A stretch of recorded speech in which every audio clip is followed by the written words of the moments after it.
Thanks for being here today.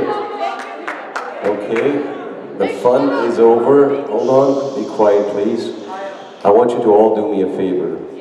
Who's got a cell phone in his hand? Okay, put them aside. For 10 minutes, I want you to put them aside. And if you have to use them, please go outside. Okay? Good. I'm Cameron Yadidi. I'm a lawyer and I deal with dead people day in and day out. Now, tell me, show me your hands. Who's here driving? Who's the driver? Good.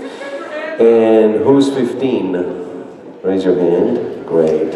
Who likes to go to parties? Great. And show me your hands if you've seen a dead body. Thank you.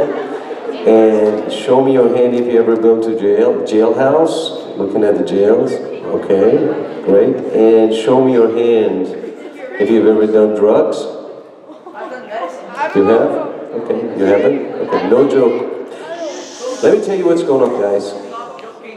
Every 41 minutes in the United States, somebody dies because of alcohol or drugs. Every 41 minutes. So in the last hour and a half that you've been here, 2 people are dead. And the dead are really bad. Either they kill themselves or kill somebody else who's innocent on the roads. Text driving, statistics shows every 2 hours somebody is dead. So the reason I'm here today is to tell you guys, drug and alcohol eventually is going to cause lapse in your attention, lapse in your reaction, and if you're at the age of driving, you're going to end up killing yourself or killing somebody else. And it's not fun, not for you, not for your parents, not for anybody. And it's a painful type of dying. So I'm not here to tell you guys don't drink. I'm not here to tell you don't do drugs. That's your parents' job, that's these people's job, and they shared their experiences with you. I'm here to tell you that don't drive. Don't text and drive. At some point, you're going to be sitting behind the wheel of a car, and you're going to be driving. Drinking and driving is going to cause harm to yourself or other people. So I'll tell you a story. I had a case where this guy goes to a party with his friends, and they were at this little club partying, and he had a couple of, well, more than a couple, 2 or 3 alcohol drinks, and he said, I can't leave my car here. I'm not gonna drive. I'm just gonna take out my car and park it outside because I can't leave it in the ballet area. As he got into his car, tried to exit the premises, he died. He died because he was drunk, he didn't see a car coming, the car hit him and he died. Even 1 second behind the wheel could cause you to die or become disabled. What we see a lot nowadays is they lose body parts, they lose hands, they get TBI, which is called traumatic brain injury, they become handicapped, they lose their spinal cord functions in many of these young people accidents.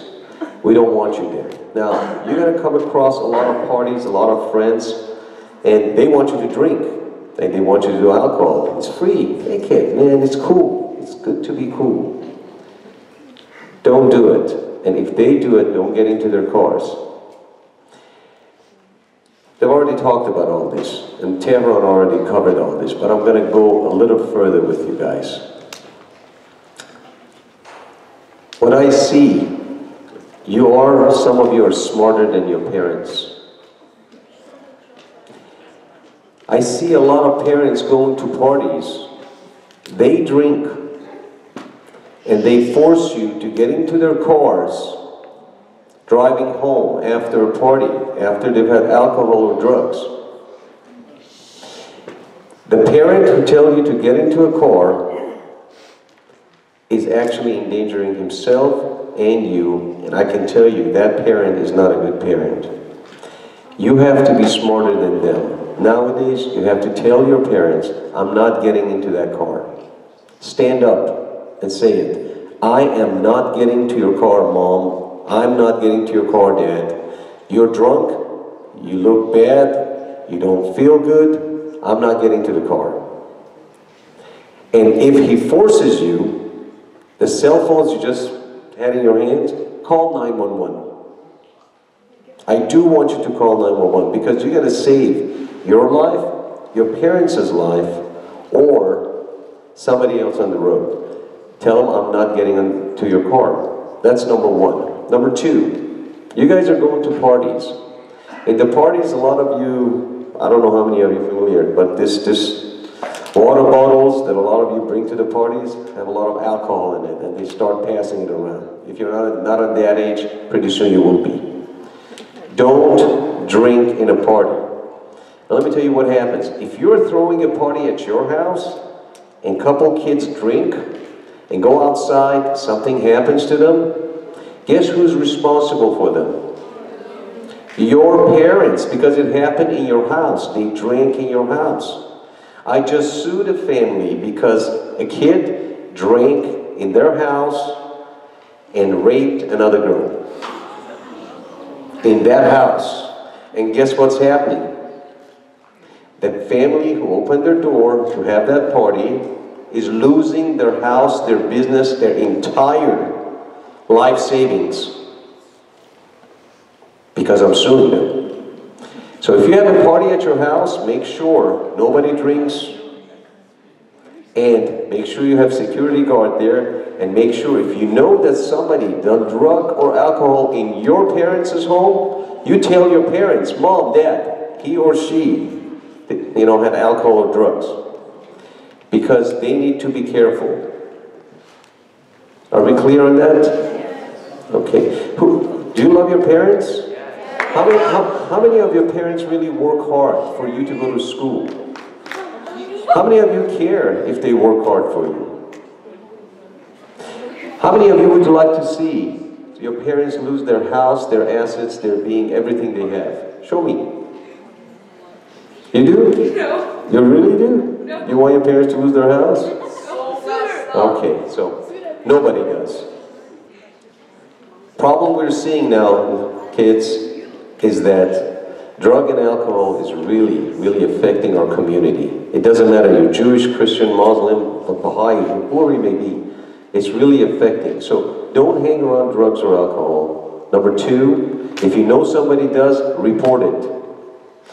It's better to stop kids from continuing drinking and doing drugs than just letting it be and end up in a rehab center. Okay? Don't do that. Number three, don't get into cars with your parents if they're drunk or if you know they had a couple of drinks. Number four, don't throw parties at your house without supervision, without guards, and make sure if somebody's drinking, you report it. And number five, if you're going to a place with a friend of yours, and you know that person is going to be drinking, or has done alcohol, or pot, because pot is pretty common nowadays among young teenagers. Don't get into that car. Have him stop. Get out. And the next number I want to tell you is text driving. Almost every hour and a half to 2 hours, one person dies of text driving.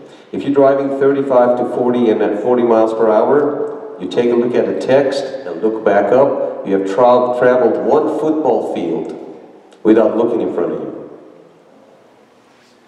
Text driving is the biggest enemy now of the young drivers. So don't do it, and if you're in a car again with your parents, with somebody that are texting and driving, stop them, tell them don't do it. You'll save a life. Now, how many of you want to be a professional out there? Doctors, lawyers, whatever you want to be, right? Somebody who's going to make a living. Okay, good. If you get caught committing DUI, or if you're text driving and have an accident and hurt somebody, it's a felony. You know what a felony is? Good. You got to go to jail. And if that goes to your record, good luck getting to good schools and colleges and universities and becoming somebody that you want to be in the future. Because guess what? There's a moral application at some point you're going to have to complete to be a doctor or a lawyer. And if your moral application shows you had a felony on your record, I don't think you'll go there. So your future is gone. Tell you a story. I went to school with a friend of mine. We went to high school together. And at some point, he decided to go start drinking and doing drugs, and I told him not to do it. He continued doing it. Today, I'm married, kids. My daughter is 16, your ages. My other daughter is 13. My good friend who went to school with me came from the same background, same place. Guess where he is today? Dead. He killed himself in a car accident, and he killed 5 other people, 3 of which were children. So, all I'm saying is make choices in life, make a right choice, but do not do drugs, don't drink and drive. Nowadays, if you go to a party, there's a lot of peer pressure out there. There's a lot to be cool. Peer pressure is a lot out there. That's their job, that's your parents' job, to guide you and help you out with peer pressure. All I'm telling you, don't drive. Okay, guys? Good luck. Thank you for being here. Thanks for listening.